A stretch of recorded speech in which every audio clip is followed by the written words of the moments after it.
30ndates aastates Eesti mehed on kimpus ülekaalu, seljavalu ja kõrge vererõhuga.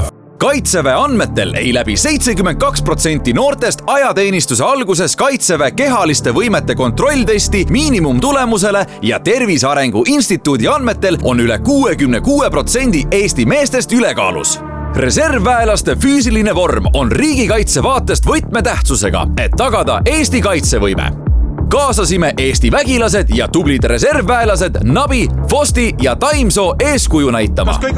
Tegime avaürituse Viru keskuses, kus 50 meest näitas meediale, mis meil mureks on.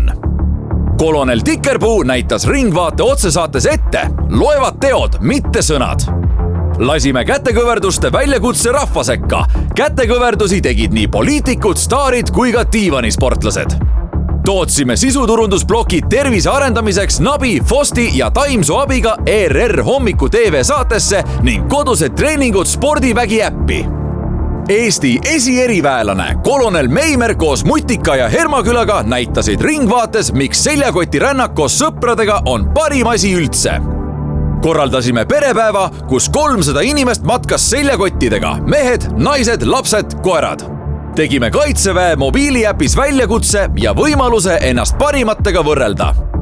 Reservväelane ja Ukraina vägedega lähedalt koostoimetaja Ilmar Raag ütles oma Facebooki postituses: füüsiline nõrkus ei tähenda ainult seda, et sa jääd teistest maha või ei suuda kõike teha, vaid kõige hullem on see, mis sinu teadvuses toimub.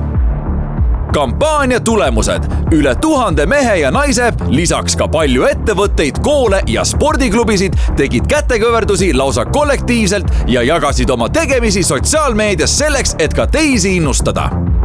Lõime meestele võimaluse, minnes tervisekontrolli Mehed vormi kampaania raames, pakkusid Confido ja Synlab meestele soodushinnaga tervisekontrolli ning analüüse. Lõime võimaluse, osaledes rühmatreeningutes üle Eesti, Mehed vormi kampaania raames pakkusid MyFitness, Golden Club, Gym ja Sparta soodustusi ning tasuta treeninguid. Kampaania #Mehed vormi sai sotsiaalmeedia erinevates kanalites üle 100 000 meeldimise. Maksmata meediat saime üle 100 000 euro eest ja saime üle 100 erineva positiivse meediakajastuse. Selge on see, et Kaitseministeerium ega Kaitsevägi üksi ei suuda ühe kuuga pöörata globaalset trendi. Mida kõrgem on meie elatustase, seda paksemad ja nõrgemad me oleme, aga tugev algus on tehtud. Tegemist oli väga suure sotsiaalse mõjuga kampaaniaga Eestis, mis lahendab päris probleemi. Jätkame veel paremas vormis. #Mehed vormi.